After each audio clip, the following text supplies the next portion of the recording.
Hey, we're back. We were just doing this last night, a 2-commitment night for Illinois football on Sunday night. But Monday, even better, as they get 4, kind of 1, 2, 3, 4 commitments on the state. Not a perfect day as one of their top targets heads to a Big Ten rival. But welcome into the Illini Inquirer podcast. We have assembled the crew once again. It's Jeremy Werner, Ryan Easterling, and Joey Wagner. So Luke Williams decides to go to Purdue, but other than that, this is one of the best Illinois football recruiting days that I can remember in quite some time. I'll throw it to you here, Ryan, but I just want to recap for everyone. Tysean Griffin, Morgan Park, out of Chicago, athlete, played the slot for Illinois. He's a top 500 prospect in the country, top 12 prospect in the state. He commits to Illinois. Eddie Tuerk, a top 500 prospect, top 12 prospect in the state out of Lyons Township. Offensive/defensive lineman, not sure yet where he'll play. He's not sure yet where he'll play, but he's a good lineman. He's hopped on board with Illinois. 3-star wide receiver out of Tennessee, Carlos Orr, hops on board. And we delayed the podcast not only because my daughter was having a little tantrum, but also because we were waiting for 3-star offensive lineman Zafir Stewart, who announces his commitment out of Pennsylvania.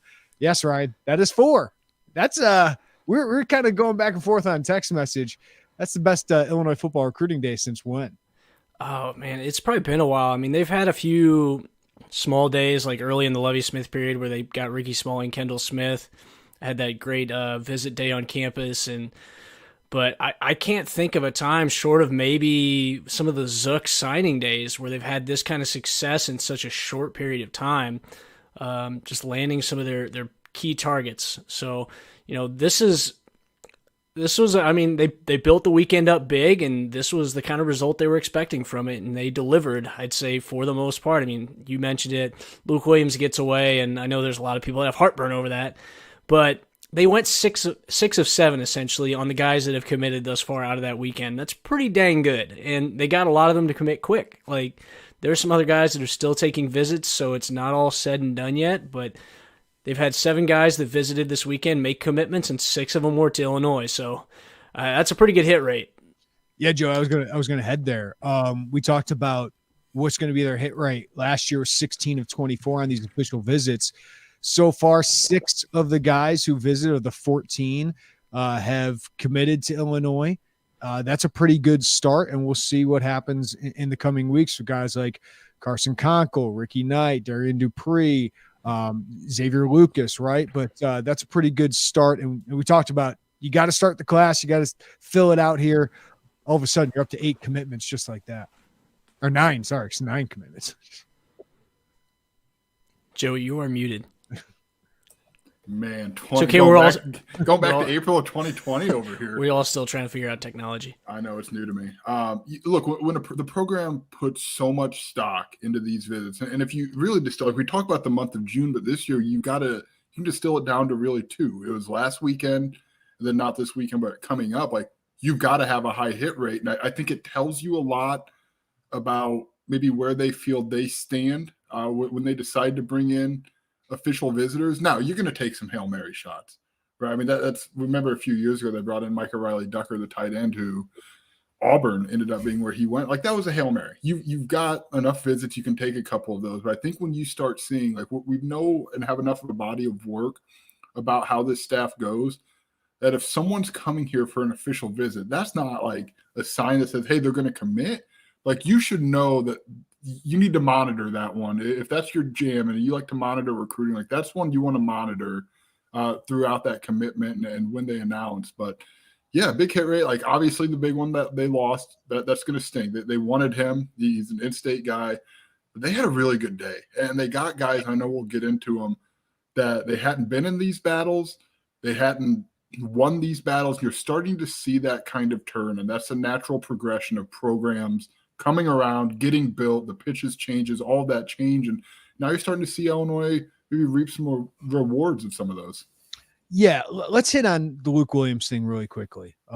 That's a heck of a gift for Ryan Walters to come into Illinois, into a different state, and steal one of the top 10 prospects. That's a heck of a get for Ryan Walters and his young staff. And I think the fact that Kevin Kane and Ryan Walters were the go-to recruiters for Illinois in their pursuit of Luke Williams certainly helped them. And I think Ryan Walters sold to a safety. And I think his personal relationship with Luke really paid off here. And I think it was a really savvy move to bring in the brother. Zeke Williams is a transfer preferred walk-on. So that one stinks for Illinois. That certainly stings and is painful for a program that's trying to win more of these high-level recruitments. To have your former staff members win that one and steal it from under you certainly stings for Illinois. I do think, Ryan, and Illinois is confident they will land good defensive backs. They'll probably just go down to Florida and get some guys who are similarly talented. But Luke Williams is a really good prospect. So, I mean, whether you care about the optics of it or not, they wanted him. So to lose him to a first-year head coach and their former staff members, not great. But I do think that's it doesn't blunt to me what is a really good day for Illinois. Yeah, I mean, it's a tough one because it was probably a razor-thin margin between the two schools. You know, he didn't really let on a lot as far as where he was leaning along the way, but, I mean, it seemed like he was torn, and he took all of his time, and then ultimately at the end of the day, I think that relationship won out. The opportunity to play for the guy who's now his head coach that would have been his position coach at Illinois, was his lead recruiter at Illinois. They had Kevin Kane, who has had a lot of success recruiting the suburbs of Chicago, and so he was probably an instrumental part in that as well. So, you know, it's a tough one to stomach because it's a 4-star in-state guy, and it's one of the guys that you had a legitimate shot at, and it just didn't pan out. But, you know, I don't think it's the end of the world. I mean, you hate to see him go to, again, it's just like with Walters getting the job at Purdue. You hate to see him go to a conference rival if you're Illinois, but Jeremy, I mean, they've had such a great sell with these defensive backs, and you look at some of the other talented players they've either already had visited or have lined up to visit on the next big official visit weekend. They're going to get somebody that's going to be a good player, and they've already gotten a handful of defensive backs that are really good players that could go out there and play free safety. So, you know, they've got that sell in place. It's just the first guy that they really wanted to prioritize, who checked all the boxes, decided to go somewhere else. And if you're Bielema, unless you really want to take another Hail Mary at it at some point, you move on and you just target somebody else and get somebody in the fold that is going to be that reliable player for you at that position and get it taken care of. Yeah, so Skip brings up the question. So we've lost out on our 4-star in-state targets, landed a bunch of lower-rated guys we were supposed to get. Why the hype? That's you know, they got 6 commitments in 24 hours. Yeah, if you're not going to get overly excited about Carlos Orr, who I think is a good, solid prospect, as a wide receiver, but the other 3 guys are huge gets. Maybe they don't have the 4-star, but Eddie Tuerk and Tysean Griffin are top 12 in-state guys, Joey, who in my opinion, I have the top 600, 650 as 4-star prospects. Those to me are 4-star level prospects. We'll look at their offer list. Eddie Tuerk just took an official visit to Northwestern, and he was going to have one go to Miami. You landed him. Tysean Griffin had offers from a ton of Power 5 schools. Louisville, Maryland, Purdue was in on Tysean Griffin. Tennessee had offered and been really interested. Wisconsin had been offered and been interested. Those are steps forward for this Illinois football program that just did not win a lot of in-state recruitments like this. We are only 3 years removed from Illinois signing 0 in-state prospects. They are now landing some of the top 15 guys regularly. So it's just another sign, especially those two, Joe, and we'll dive into what they add, but it's just another sign of their progress in state, specifically with those guys. And then Zafir Stewart had a monster offer list as well. You know, Penn State was, I don't know if that was a school that was really going to land him because they had 5 offensive line commits, but you know, Nebraska, a bunch of other Power 5 programs had offered him as well. Yeah, I think if we want to focus on Tysean Griffin and Eddie Tuerk, so I saw someone post on the boards earlier, like, is this the guy that Illinois would have gotten 5 years ago? And probably not, let's be honest. But I don't even think you have to look back 5 years. Like, those two kind of represent, just as Malik Elzy did, like, they represent just how those pitches evolve. Like, Illinois got in early. Jeremy, it feels like before games, you talk Eddie Tuerk for like 2 years on the sidelines at Illinois. Like, they built those. Go ahead. Yeah, you just said 5 years ago. I wonder about 2 years ago. I don't know if either of these two are in 22 or 23 if it gets done. And that's not saying like the staff has gotten exponentially better since those years, but everything is kind of rounded out. Like, especially a guy like Eddie Tuerk. Is he going to play offensive line, defensive line, still to be decided, but you've shown you can develop those guys. You've shown you can give those guys at both positions a chance to make the jump, you've recruited well, you've built those relationships, and you've won football games.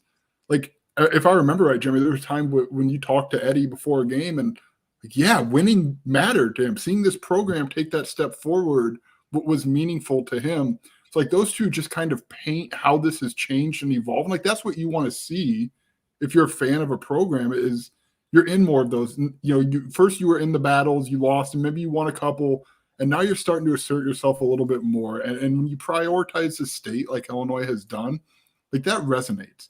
Like, it might sound, it's not basketball where AAU teams are so like close quartered, but like these guys all know each other. They see each other places, like whether it be like Caden Fagan knew people from all over. It's not just like, oh, Chicagoland knows, like everyone kind of knows everyone. So when you have other guys pitching your program, a Malik Elzy pitching your program, Caden, like all of that matters. So big picture, like these two, like this is what you want to see if you're a fan of how the recruit pitch changes. And this is why you have to recruit the state. Like, even if, like, everyone will tell you, even high school coaches in the area and people that are involved in these recruitments, like, the state is a little overrated. Like, some of these guys get a little overrated sometimes when they're from Chicago compared to like Brett Carroll, who might be a 4-star prospect if you were in Chicagoland. But you still need to recruit your state because these guys all talk to each other. So if you don't recruit them regularly, develop those relationships, and have in-state kids in your program, you're probably not landing anybody else. So it all feeds on each other, just like Jared Beatty and Ian Pugh and all those guys were friends together. That gave you a better chance with Luke Williams. Didn't end up getting him. But Henry Boyer is close to Eddie Tuerk. Eddie Tuerk's family knows the Kramers, Doug Kramer's family. Like, they all have good things to say. And then Eddie saw what Illinois is doing on the field. I don't think a year ago Illinois was in his top 2 or 3, but they kept recruiting him hard. He came here on campus several times. He saw Illinois beat Wisconsin in person in Madison, and they kept coming here on visits. And obviously he's got some family connections here, but it all adds up. But Ryan, I want to start. We usually start with the quote unquote sexy positions. Okay. But here's the beef. Right? Like, here comes the beef to Illinois with Zafir Stewart and Eddie Tuerk. They're doing a great job in the trenches in this class. We talked about Demetrius John, a defensive line last night. Angelo McComb is in this class. Brandon Hansen, the first commit in this class out of Mundelein, just a monster. And now they add 2 more legit Power 5 linemen. Let's start with Eddie Tuerk. What do you think he adds to Illinois, whether it's offensive line or defensive line? Well, big shocker that Brett Bielema would prioritize a lineman. I think what he brings to the program is that versatility. I really like his tape as an offensive lineman. I think Bart Miller would love to get him as an offensive lineman. But I'm sure Terrence Jamerson will be in there pitching his case too for having as a defensive lineman, and it may just depend on what sort of personnel they end up getting with the rest of the class. He's a pretty good gap shooting guy. He's maybe not necessarily like a total run stuffer as a defensive tackle, but he's just so strong and powerful, and he gets so low on the defensive side of the ball that he's tough to stop. But I think what makes him good on defense is a lot of the same things that makes him really good on offense. And he'll stone pass rushers, he'll stone defenders. He's got great leverage. He gets up underneath and gets his hands up and kind of really dislodges defenders, takes them out of the rush. Really good pass protector. He runs superbly in space. Super athletic guy for his size. And so, I think he's got that versatility. The comparison I made when I looked at his film was Kendrick Green, and I see so many similarities. He was a guy that was originally listed as a center coming out of high school, and then Kendrick went and played defensive tackle for a hot second, and then he came back and he played left guard at Illinois and just absolutely tore it up. Was an all-conference player. And I see some of the similarities in a guy like Eddie Tuerk, just in that he's got experience on both sides of the ball, but I think where he really excels could potentially be at like a left guard spot, just like Kendrick Green. I say, if the script's written, follow it. I mean, yeah. I like it, but they may need to put him somewhere else just out of need. I think he could play 3 technique on defense too. People want to ask me my opinion on this. Like, I think he could play both. I think he could play either. He's not going to play both at the same time, but I just think he's got the skill set. athletic. He's quick off the ball. He's smart. He's got great technique. Joey, I think whether it's Terrence Jamison, who is having a nice recruiting class so far, I think this is a really good job by him. And then Bart Miller kind of came in towards the end. Illinois was recruiting him as a defensive lineman all along. More schools were showing interest in him as an offensive lineman. Eddie, I think, prefers defensive line, at least has to this point, but he started to want to know more about offensive line. And Illinois really did a great job in April. And then again on this June visit of saying, listen, if you want to be an offensive lineman, Brett Bielema and Bart Miller, like they've done a pretty good job of this. So I can see him playing center, left guard, 3 technique, whatever it is. He's just a damn good football player. Yeah, that's not a bad problem to have. And you have a kid who didn't – I guess we should start saying, like, which was what we thought. They have 2 good pitches, like, on both sides of the ball in the trenches. Like, that is a meaningful thing for Illinois football to have. And then you get a kid who is still sorting it out, which maybe you hear that and you think, well, which one is it? That'll be sorted out. But he committed to Illinois. He didn't commit to be an offensive lineman at Illinois. He didn't commit to be a defensive lineman. Like, that's a pretty telling thing about where your program is. It's not that he's trying to be the next, as Ryan pointed out the comparison, Kendrick Green, or he's trying to be the next Keith Randolph. Like, he wants to be at Illinois, and you've got the pitches to make that an attractive option for him. Yeah.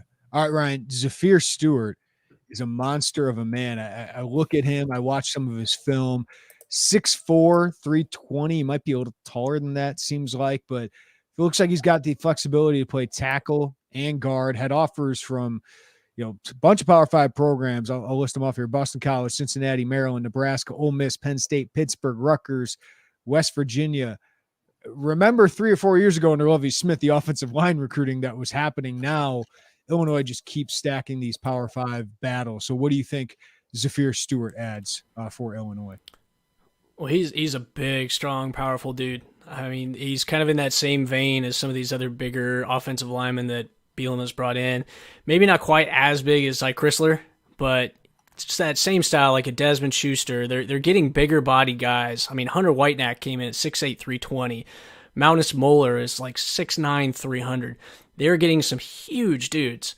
But they're getting guys that can move. Zafir Stewart, he's a tiny bit heavy on his feet, but he moves really well for his size. And, he plays a lot of left tackle for Imhotep. I don't know if he's going to play left tackle at the next level. I'm thinking maybe right tackle, right guard, potentially start him at guard and then eventually move him out to tackle kind of once he gets his legs under him. But, I mean, he's a guy that just, when he gets his hands on somebody, it's over. He'll bury them. He'll control them. He's just so big and strong.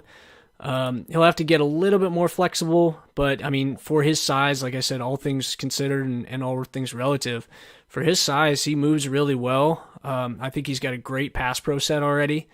We'll just need to adjust a little bit, just as at the next level, the pass rushers are going to be more advanced. They're going to be faster, more athletic. So he will need to kind of progress along that curve. But, I mean, you look at it, there's a reason so many programs wanted him, and Illinois was able to get him to commit right after the visit and keep him from going and seeing some of those other schools. He originally had several other visits scheduled, and Illinois was his first official visit, and day and a half later, shuts it down. Joey, you think of Bart Miller's first class of prep guys. Hunter Whitenack didn't have another Power 5 offer. I think Cincinnati he did have. Joey Oakland didn't at the time. Clayton Leonard didn't at the time. Mountis Moeller had Louisville. Then last year, TJ McMillan, several Power 5 offers. Brandon Henderson, who Zafir Stewart reminds me a little bit of, several Power 5 offers. Zach Amlin, several Power 5 offers. And now you add Brandon Hansen, who I'll share, Penn State, Georgia, some other programs wanted him to camp here recently. So Illinois got a good one there. He seems all in on Illinois. But then they had Zafir Stewart and potentially Eddie Tuerk. Bart Miller's doing a pretty good job.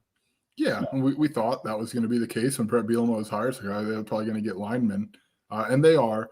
But you're seeing the battles. I don't know that I want, like, quality feels weird to say, but you're seeing the battles and some of the fights that are in for those guys improve. I'm glad you mentioned Brandon Henderson, because both long guy. I mean, there are some similarities there, so much so that Brandon Henderson was Zafir Stewart's host during the official visit. That wasn't by accident, but yeah, you're seeing that and go up. I don't know, Jeremy, and we don't know it. Obviously, it'll change, but how many more offensive linemen are they interested in taking? this cycle. And I think it would also maybe be, not to put you guys on the spot, but maybe be beneficial to sort out who we think are more interior and who are more tackles. All right, let's go there. Well, they lose Julian Pearl, Jordan Slaughter, Isaiah Adams. So I think that sets up for 3. I think that sets up usually for 3 offensive linemen. There could be attrition and they add one. They've always kind of added offensive linemen from what they expected. So there could be a 4th here. They would love Brett Carroll, who just visited. I caught up with him. Been a busy day. I'll have that update in the next 24 hours or so.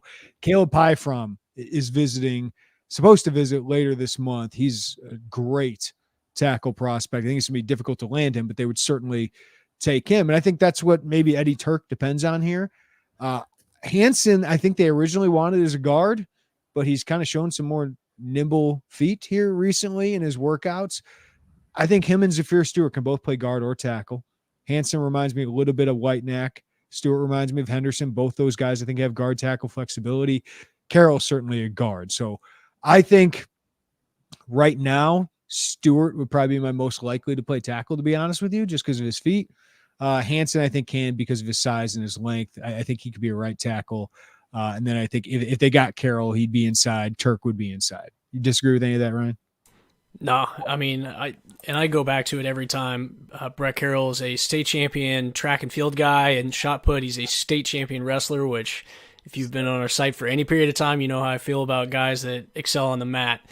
Those are the guys that understand leverage, know how to move people around, and he's just a blue collar southwest of Kansas City kind of guy.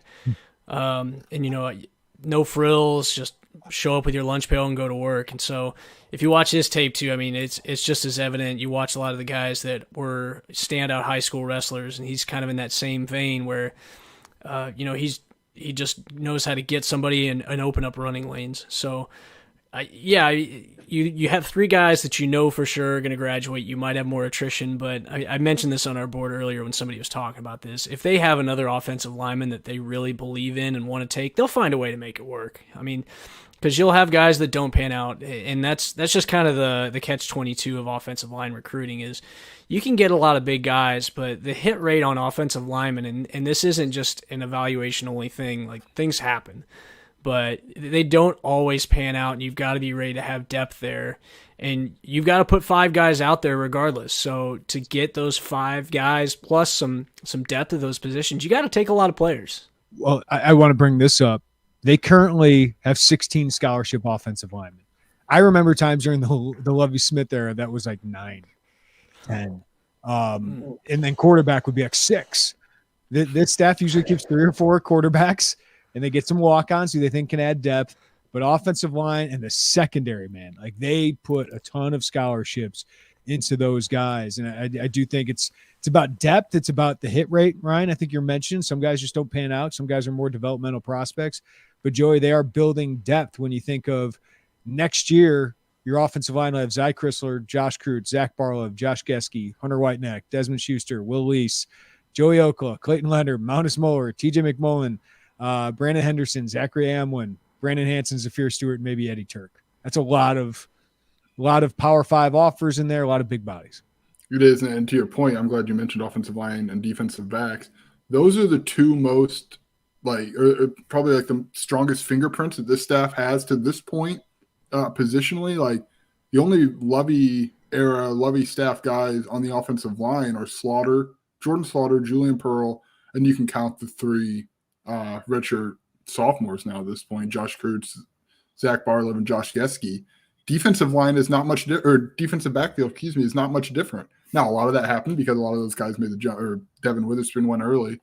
But you're starting to see, at least on the offensive line, this staff's fingerprints on what they're looking for. And to Ryan's point earlier, generally speaking, quite large individuals, which sounds stupid to say about an offensive line because you want that, but like they are getting really, really big guys at that position. So you're starting to get a little more taste of what this staff wants on that position group. I feel really good about starting on the lines. That should be expected out of this podcast. But let's get to the playmakers, guys. WR Tysean Griffin, Illinois has been recruiting for 2 full years. He was one of the early guys that we knew was going to be a Power 5 prospect in the city of Chicago. And for a second straight year, Illinois wins a big Chicago Public League recruitment. Last year's Malik Elzy, this year Tysean Griffin. Talked with Tysean yesterday. Adding Malik Elzy was big for him, just to see another guy do that. But they built a relationship. George McDonald's just done a fantastic job of recruiting his wide receiver room. But what do you think of what Tysean Griffin out of Morgan Park adds the Illinois wide receiver crew? Yeah, I mean, I started my film piece on Griffin by saying, he's really done it all at Morgan Park. He's played running back. He's played a little bit of wildcat quarterback. He's been a receiver. He's played defensive back. He worked out at a few camps this spring as a defensive back, and I thought there might be a chance that he could play corner at the next level. But when you look at what he does with the ball in his hand, whether it's as a receiver, as a wildcat quarterback, maybe taking jet sweeps, things like that, punt returner, kick returner, I think the special teams phase of the game is important to mention here too.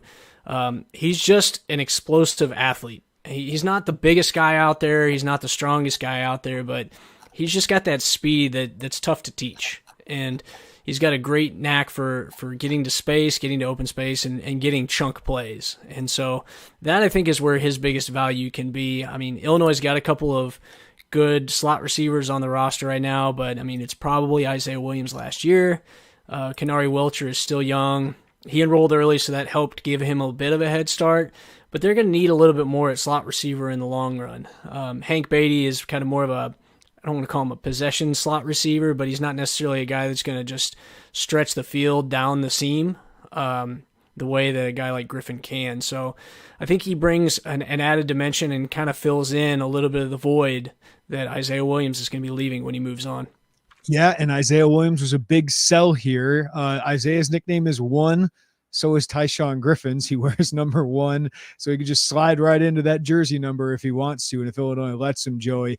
But slot receiver, man, they've done a really good job of building that position up.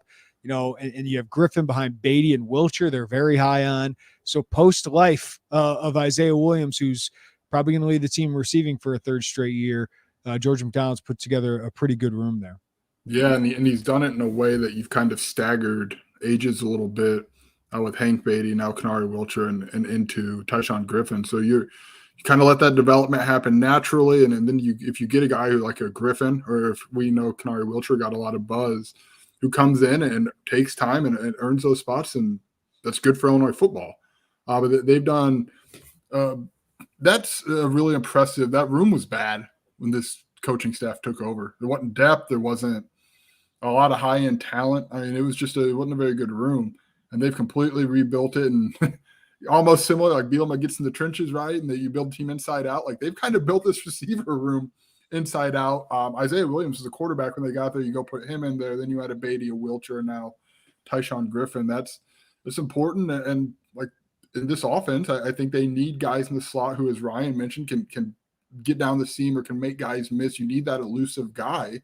And Isaiah Williams having that tape to show Tysean Griffin and say, see, like this, there's so many similarities. That's a huge pitch. And look, I mean, think about this. So like that doesn't happen if they don't move him from quarterback in spring of 21.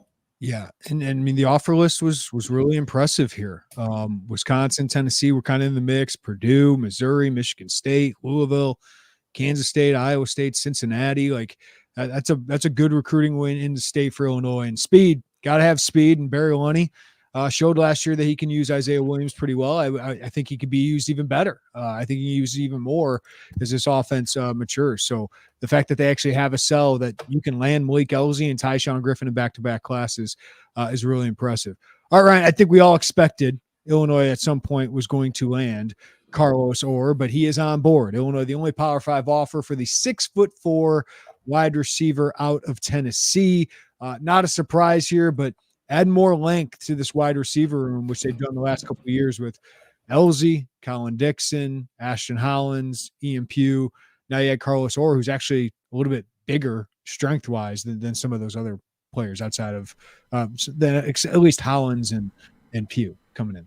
Yeah, and he's got a big catch radius. They've had some taller receivers in the past under Beckman, under Cubitt, but they weren't really as athletic as Orr is. Orr, I think you see that big body and you maybe underestimate his speed, but I think he's a legitimate 4.5 guy. I know he lists himself as a 4.5 time in the 40, but he looks like he can actually run away from guys. I mean, he's got that long stride that covers a lot of ground with each step, and surprising change of direction. You know, there are a lot of big guys who take a long time to change direction because they got to slow that weight down, or maybe they can't cut as hard.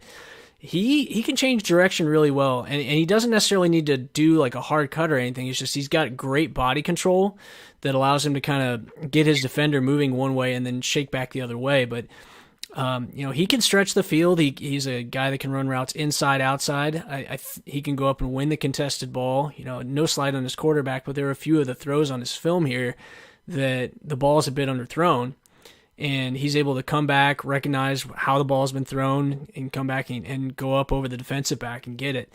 But with that size and his ability to jump and track the ball and catch it away from his body, I mean, I think this might be a bit of a steal. He's probably, if I had to say of any of the guys in the class, outside of maybe Brandon Hansen, I'd say he's probably one of the more underrated guys in this class, because when I watched this tape, I was like, how does this guy only have one Power 5 offer, and that's Illinois? Like, I know that Gatlinburg's probably not the most over-recruited area in the world, but like, this guy, his tape's good enough, and he was a 1,000-yard receiver, and how's he just, I don't understand how he doesn't have at least some like mid-level offers, or at least some other Power 5 offers.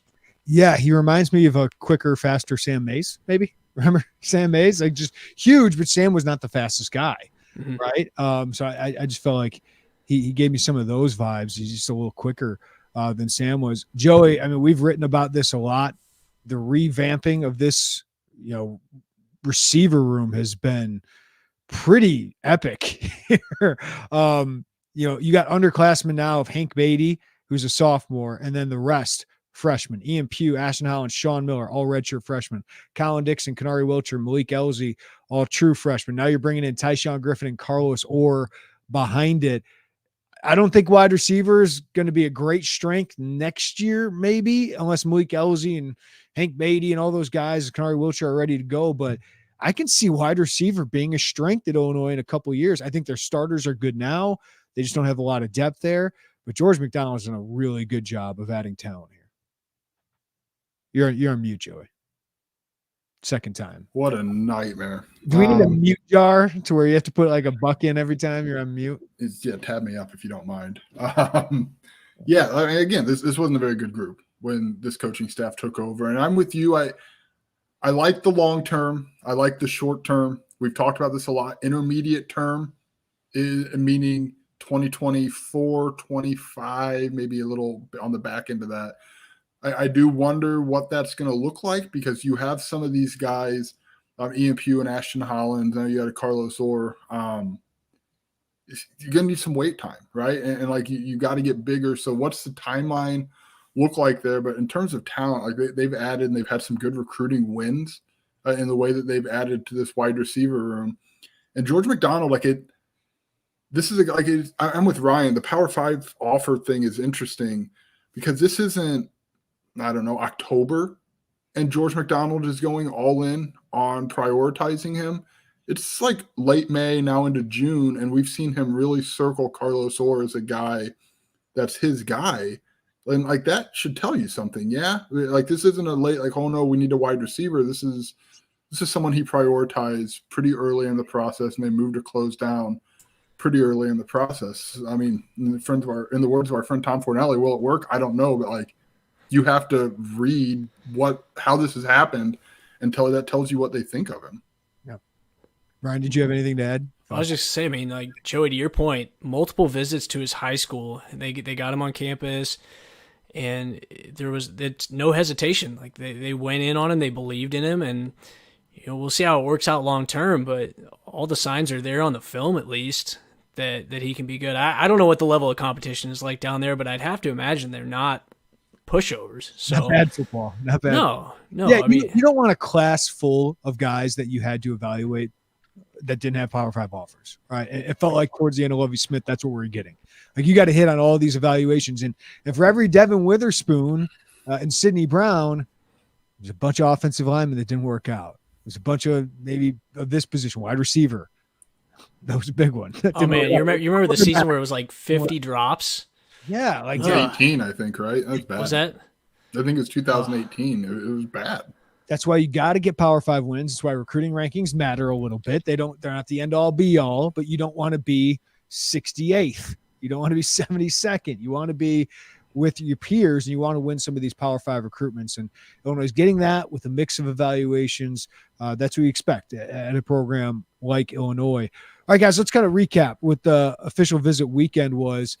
The guys who are uncommitted: Darian Dupree, Ricky Knight, defensive back out of Florida; Xavier Lucas, defensive back out of Florida; Brett Carroll, offensive lineman out of Kansas; Carson Conkle, tight end out of Pinckneyville. Joey, I'll go to you. Which one intrigues you most? That is uncommitted, or doesn't have to be like the guy that is most important, but just the guy that intrigues you here. Yeah, I think you'd have to look at a defensive back because now it's starting to the point that you've built the trenches, you got your quarterback, you've added to the wide receiver room. Now you've got this pitch that what's it going to look like? So to me, I caught up with Ricky Knight. He still told me he's visiting Florida State and Miami. He's a guy who, top 500 guy, right? A guy who would fall into Jeremy's, should be a 4-star, but there's not enough 4-star window. Get him on campus. I believe that was his first official to Illinois. That was his first visit to Illinois, but it was his first. Yeah, his first official visit this cycle. You've got to pitch. You've got to pitch in Florida. You've got to pitch at the defensive back position. He's the guy who really intrigues me because I think at some point you're going to see either the net widen a little bit or some of these guys start to pop because defensive back is something they're going to recruit the heck out of still. So who's going to be either the first one or like what's he going to do? That's what I'm really interested in because we should also point out Austin Alexander, in-state cornerback, committed to Kansas today. He was scheduled for a visit later on this month. I think you're going to probably start seeing in the course of the next 10 to 14 days, maybe 14 to 21 days, like some movement on that front. The thing that's interesting about Alexander is Illinois scheduled his official visit for the end of the month and they prioritize getting these Florida guys on campus. So I think that tells you where their priority was. And Ricky Knight would be the highest ranked player in this class. I know he doesn't have a 4-star yet, but if you got a recruiting win over Miami and Florida State for a Florida defensive back who's a top 500 prospect, that's a 4-star level get. So I know we get caught up in just having that 4-star or not. Sabor Kareem does not change as a get for me just because he had a 4-star at the end of the thing. Like, he's a great prospect, and Ricky Knight would be that level. I think Xavier Lucas, he's a little underranked for his offer list, to be honest with you. Wisconsin's major there. Iowa is major in there. Florida State's been hanging around. Ryan, who else really intrigues you that's left on this list? Just a real quick point before I forget. Yeah. The other thing, too, about the rankings and everything and Ricky Knight, he's only 30 spots away from the 4-star. You look at Luke Williams there, he's in the 420s. Ricky Knight's in the 450s. That's the difference, and it's not much. So, he's essentially a 4-star caliber talent. The guy, though, that I'm interested in and to see where things go is Vernon Woodward. So Vernon Woodward goes to Wisconsin, makes a really unexpected commitment, probably another guy that's underrated, to be honest. I mean, he might be my favorite DB they're going after. Yeah, I mean he is scrappy as it comes, and I something tells me that Wisconsin pledge doesn't stick. Now, when he makes his next move, we'll see. I don't know. I mean, I'm sure Wisconsin's probably going to want to try and hang on to him, but given what seemed like a pretty spur of the moment commitment, if I'm Illinois, I'm going to just keep my foot on the gas there. Especially when he came and visited you. Bingo. 5 days later. Yeah, and like the next day he's back home posting photos of him working out with Illinois gloves at his feet. So like, is he actually committed? I don't know. We're still also, we have to say, like we've seen Illinois in recruiting battles with Luke Fickell. Like, we're still learning what that looks like in the Big Ten because if you commit, like, there are programs, Oklahoma, as we've covered at length with Lane Jenkins, Illinois, like, that doesn't really fly to commit and take an official somewhere. So, like, we're still trying to figure out what that means as it relates to some of these new coaching hires in the Big Ten and importantly, programs that Illinois is going up against. Yeah. So if they get Woodward, is that considered, what do they call that? Is it a flip? Flip? Is it a flip? We call Depends it a flip? on if you say it on Twitter or not. Got to ask our Oklahoma friends about that. They're a little sensitive about that. I would imagine it is. Who knew Illinois? They didn't beat Purdue, but they beat Oklahoma for 2 guys. That's in my fun. Miami, and they're battling Miami for another one, and Ricky Knight. That's right. That's right. One guy who really intrigues me, I'll get to Darian Dupree here in a little bit, but Carson Conkle. Joey and I have talked a lot about how this is all new to him. I seems like he's going to go through with his official visits, at least from what we've understood. He's got Michigan State planned. I don't know. We haven't been able to talk with him yet if he's got any others. But, man, if you don't get a 4-star in-state kid, but you still end up with Tysean Griffin, Eddie Tuerk, Brandon Hanson, I think is going to rise in the rankings, and a guy like Carson Conkle, I think that's a pretty dang good top 20-ish prospects haul for Illinois. Of course, you want to keep raising the bar, but I think those are really good players at positions of need, and he's got a high ceiling, I think. And I do think tight end is a position of need for this team. It's one where I feel like you still got to keep developing talent. Tip Ryman I like, Henry Boyer I like, but they still got to keep developing talent behind those guys. But Darian Dupree, guys, Illinois had some work to do coming into this official visit.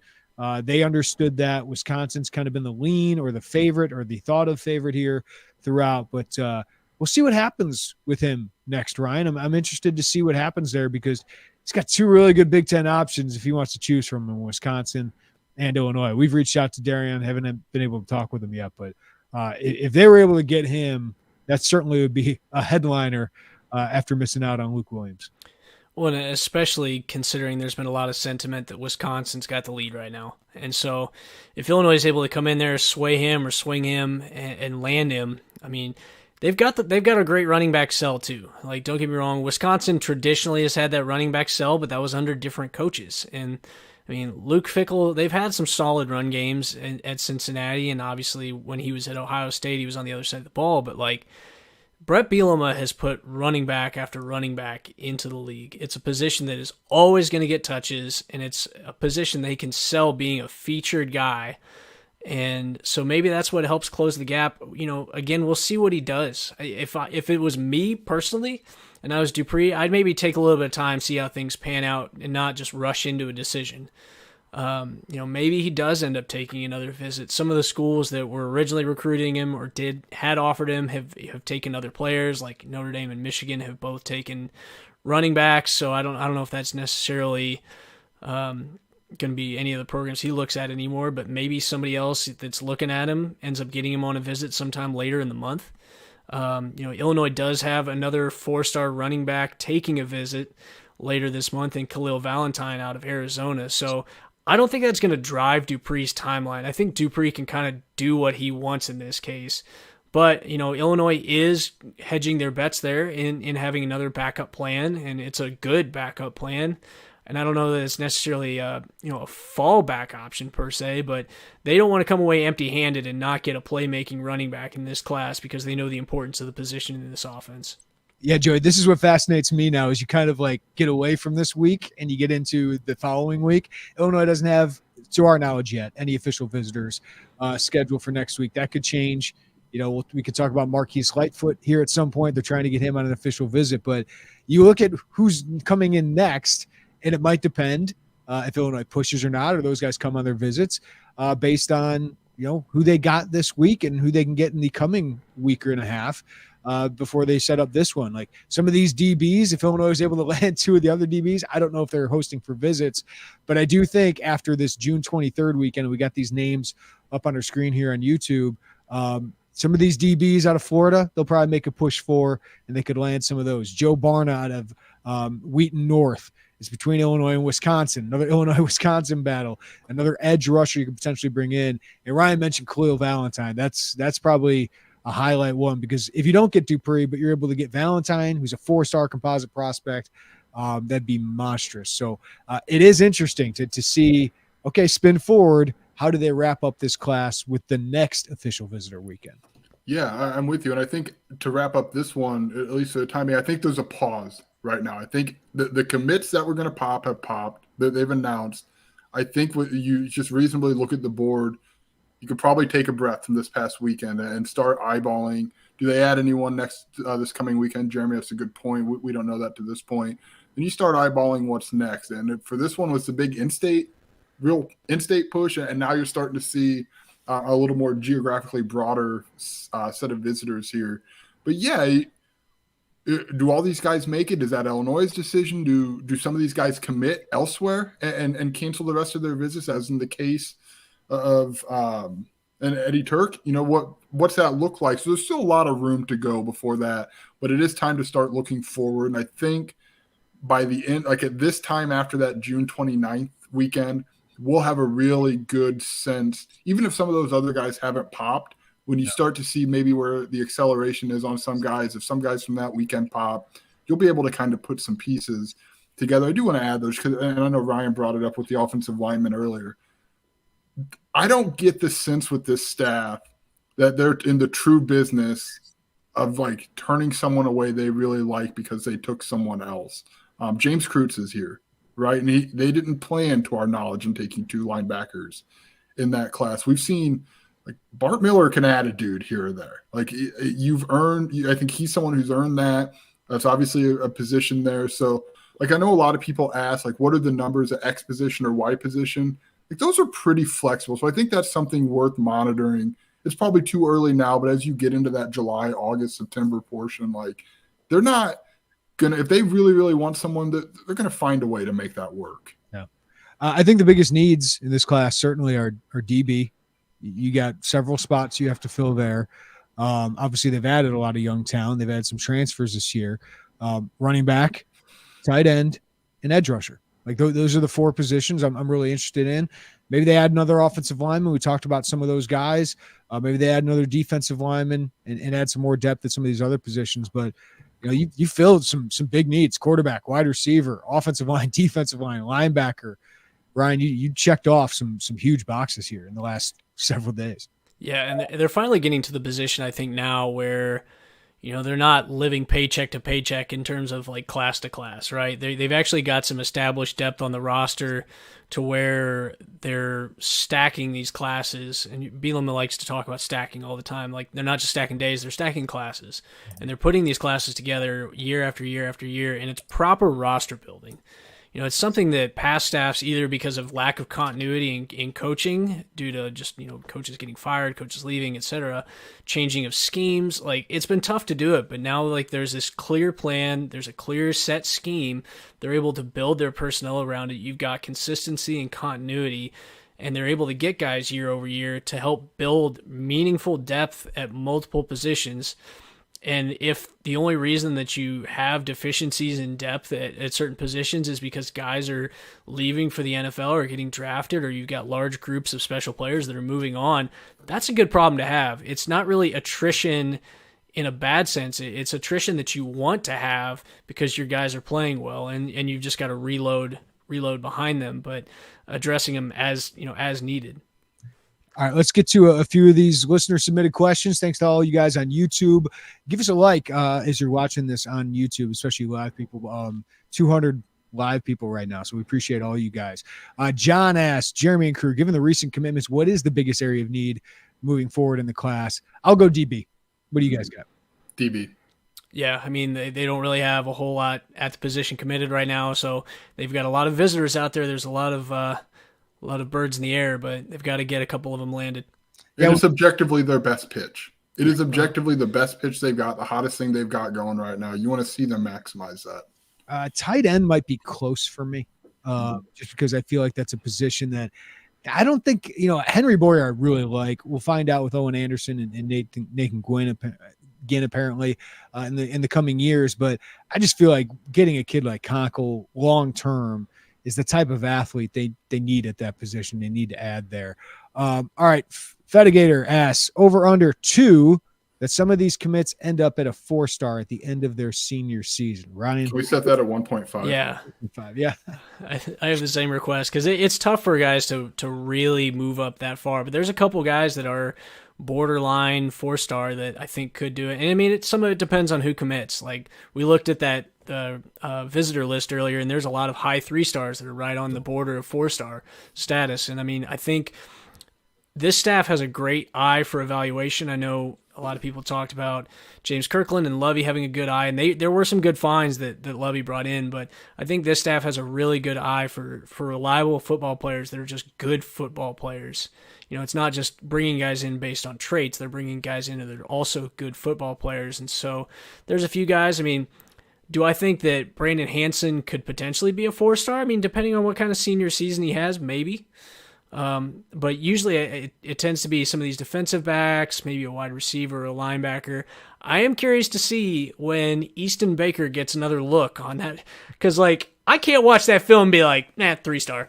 For you and I, and I'm not trying to throw shade at our national team, but they base it based off the NFL draft. So they usually try and have 250, 260 4-star guys. And I think we should be doing it more for college because that's where they're playing.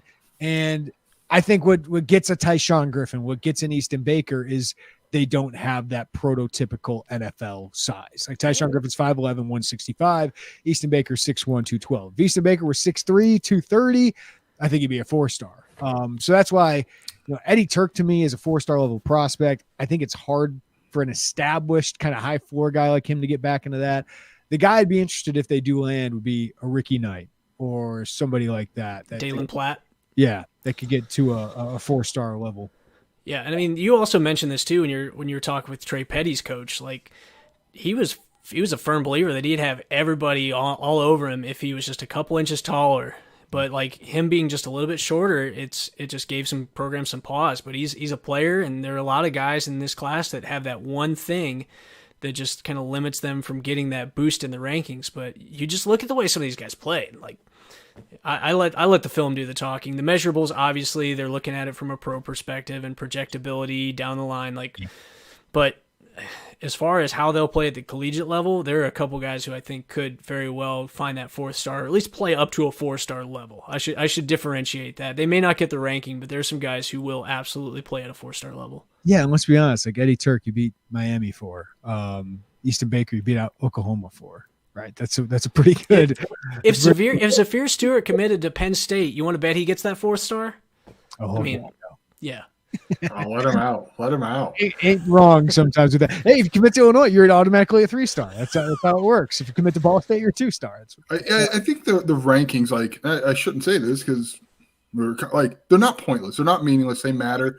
But it's a data point too, right? And the offer list is also a data point. And where you visit or where you've scheduled visits indicates a level of high interest between a player in a program and a program and a player. All of those matter. And I'm not trying to say it doesn't matter that Illinois doesn't get 4-stars. 4-stars are good football players. Yes. They're really, really good football players. But I think if you want to look at it and be an end-all, be-all, then that's okay. But there's just so many other data points to try to digest and consume and just zoom out a little bit from the rankings from time to time. And I get it. I get the numbers. It's easy. I understand it all. But there's a lot more there. Yeah, Ryan, you and I know there's 3-stars with traits and 3-stars maybe with not as great at traits. When Alex Palczewski came out, you and I were high on him, or Nate Hobbs came out, you and I were high on him, thinking, this is a little bit better than the normal 3-star. So I know people there just checking in. There's a lot of 3-stars in football. It's hard to sift through those guys, but I don't think all 3-stars are created equal, to be honest with you. No, there's so many of them. I mean, I get it in the sense that you don't want another J.J. Watt. Everybody's afraid of this being the next J.J. Watt evaluator where it's how did we miss on this 2-star that's a first ballot Hall of Famer? It's it's better to have 0-star Devin Witherspoon than 2-star. It's better not to rate them than to have 2-stars on there for them. Yeah. And there's just, as a result, there's so many 3-stars, and that 3-star pool has such a broad spectrum in it of guys that will never do anything at say a mid-major type school, and guys that will play their way into the first round of the NFL draft. It happens.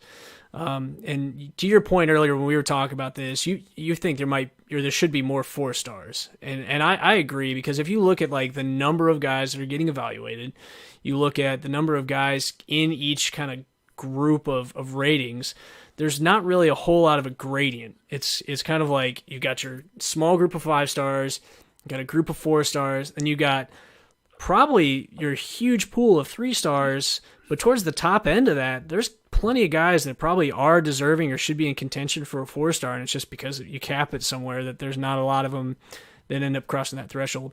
Yeah. All right, let's wrap up 2 more here. Woo Poppy, who's upset about the Luke Williams. I get it. That one stings. Could it be that Illinois kids feel like there's too much emphasis on Florida guys? I get that loss stings, but 1, Florida is so talented. 2, this staff now has 23 in-state prospects since Brett Bielema got here. Again, they signed 0 in 2020. They are doing much better in state. The high school coaches rave about them. The parents rave about them. The prospects take notice. Look at Eddie Tuerk's comments today. Look at Tysean Griffin's comments yesterday of what I wrote. These guys feel the love from Illinois, but that gets you in recruiting battles, and you're not going to win all of them because Illinois is heavily recruited. And it just so happened that Luke Williams had a really good relationship with Purdue. Purdue's got a really good sell with Ryan Walters and what he did here with safeties. And Joey, I think they're going to land one of these Florida defensive backs we saw. It's just going to play out. Like, these guys are big time recruiting battles that sometimes take time to play out. Aiden Lawfrey took time to play out. Malik Elsie took time to play out. So just because you don't get a commit right away, some of these recruitments go even into the fall. They do. And on the same token, when these guys go visit other places and don't commit right away, it means presumably your door is still open, right? I mean, as long as they're not committed, and it's really even Malik Elsie was committed, that didn't matter. Yeah, I don't buy it. Like, I don't think anyone looked at Devin Witherspoon or looks at Taz Nicholson like, Florida guy. Like, if you're a high level, like, you get here because there's a mental component to being here. Like, I think if you're an Illinois guy or an Ohio guy or pick a state not in the state of Florida, you'd probably be a little pissed off. Like, right? Like, I want to show I'm just as good as you are. Like, that's just a mindset. It doesn't mean you don't like him or you think like, oh, we're being overlooked. Because Illinois is recruiting the heck out of the state, but you want to rise to that. Like, that matters. Like, that's a mindset that requires playing at this level, is to think like that. Yeah, and Ryan, like, this was a legit gripe, a gripe that we heard when Ron Zook was here, right? Because he did focus on Florida, especially later in his tenure. And then Lovie Smith. Like, I heard that all the time from high school coaches. Why is he spending all this time in Florida and Texas and not Illinois? And it wasn't just like, hey, he's recruiting Texas and Florida, how dare he? It was, why doesn't he put time into Illinois? Like, I get it. You're going to go to Texas and Florida to get some talent. There's a bunch of talent down there. But why don't we hear from him? Like, that is not the case with this staff. I don't think it was the case with Tim Beckman's staff, but it's certainly not the case with Brett Bielema's staff. We're seeing that play out. Yeah, prioritizing other states was far more of an issue back in like 2020. You know, you mentioned at times like Lovie Smith's staff had this issue, Ron Zook's staff had this issue, and it's not that you don't recruit your home state when the returns aren't there. And I think this kind of harkens back to a point you made earlier. It's like, you're not going to win every battle, but you still have to recruit the home state regardless, because just because you might not get the results this year in state doesn't mean that you won't get them the next year. Like, some recruitments just break a different way. But if you use not getting results in the state as a justification to go elsewhere, that's what creates that disconnect with the state. And so what to your point from earlier, what Bielema has done in essentially 2.5 years to mend fences and now start winning some of the state's better players. Now, they're never going to clean up. Like, you look at the top 5 in state, you know, Justin Scott's a national recruit. Cam Williams was pretty much a shoo-in for Notre Dame, otherwise maybe Michigan. But, like, they're starting to win some of the battles, not just in the top 25, but they're starting to hit that middle, like 5 to 15 range and have some success there. But they still know that they're going to have to go out of state to supplement. They can't get everyone from the state of Illinois. It's just not going to happen. But they've made Illinois important enough part of their recruiting pitch that they have the roots here. And they can go out to other states and supplement where there's abundance of positions, like Florida. I mean, there's defensive backs growing on trees down there. And Texas is always a talent-rich state. Ohio's a talent-rich state. Illinois has had a lot of activity out in Jersey. And they've got a staff that's got connections all over. I mean, Andy Boo is like the godfather of just having random connections in Kentucky and Jersey. But they leverage those as needed, and they don't really like abuse that. Like, they start at home and then they branch out. And I think that's that's really what has helped turn this around from a roster building standpoint and helped rebuild a lot of those relationships that were so strained and so broken when Brett Bielema took over. Yeah, I just want to sound like this is a long way between striking out in your state and having to go somewhere else and supplementing with Florida or New Jersey or places that they've had success and they have those relationships. Like, at the same time, you don't want to lose relationships you have in the state of Florida because you're only looking at the state of it. Like, there's a balance there. And like we've had a lot of questions about 4-stars. I mean, if you can get a 4-star from Florida, who's batting an eye, right? I mean, so there's just a lot of a nuance there, but yeah. All right. Before we wrap up, I do want to mention, speaking of 4-stars, Marquise Lightfoot had Illinois in his top 6 today. And I think he was going to have a top 5. I think Illinois might have forced the issue a little bit and got themselves into this top 6, thanks in large part to Charlie Bolin. Joey and I talked about this, I think, last week on the podcast, but Marquise Lightfoot, top 100 prospect, edge rusher out of Chicago Kenwood. His top 5 is Ohio State, or top 6, Ohio State, Georgia, Alabama, USC, Miami, Illinois.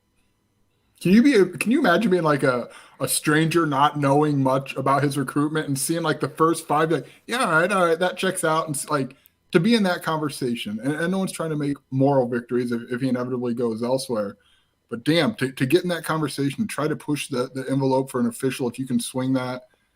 Charlie Bolin is a wild card for me for the next month and a half, because I think he's good. I think we know he's good, but what if he pulls something? Like, we don't know. He is such a fascinating wild card moving forward. Yeah, so Lightfoot hasn't announced a visit for Illinois, but Illinois is in the mix for one of his 5 official visits. He just visited Ohio State.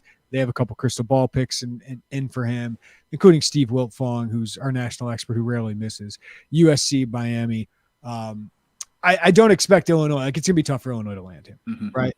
But they've gotten in the conversation. And for me, I don't want to give up on this recruitment, but there's value in being in that mix when you're a high school prospect, because a lot of these guys are transferring. You go to Ohio State, you go to USC or Alabama or wherever, and there's a lot of competition for those spots. And we've seen guys like Caleb Brown or AJ Henning enter the transfer portal. So to be in the mix for these guys and be on top of his, like in the mix, Ryan, of his mind as a high school prospect can always pay off down the road too.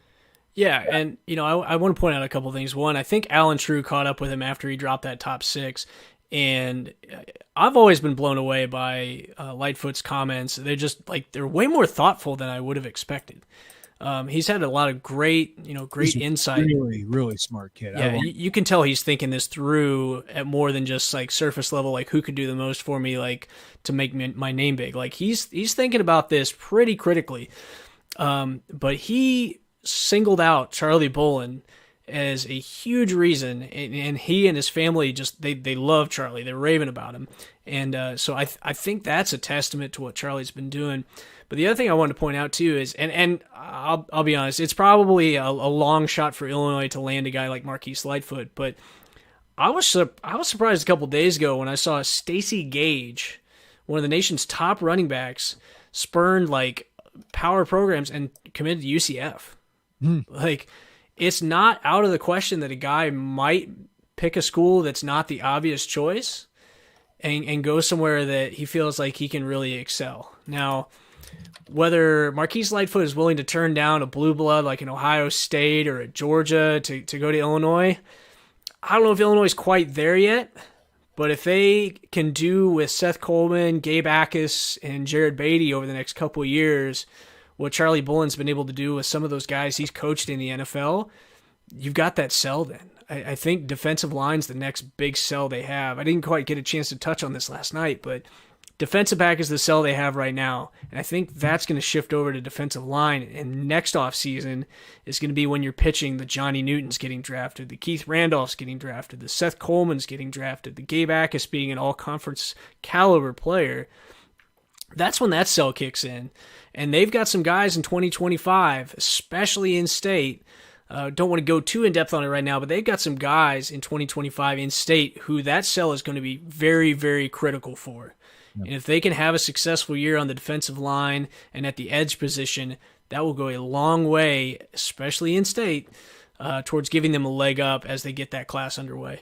All right, guys, we're over an hour, so let's get out of here. Sean says puppies are the key. He's not wrong. Can't agree more. Ryan, Joey's got the hair looking sharp today. He does. Ryan, my guy. My guy, Ryan. Joey's got all the product, man. Like if it's cold outside, he's not wearing the hat. No hat. He can't screw that up. And I don't blame you, Joey. As somebody who does not have that problem, I don't blame you. I'll tell you what, it's the fun when the three of us in basketball go on trips, and Derek and I have plenty of the product and try to look presentable. Jeremy, simple guy, man. Get a little hat. Yep. Get some sunglasses. Good to go.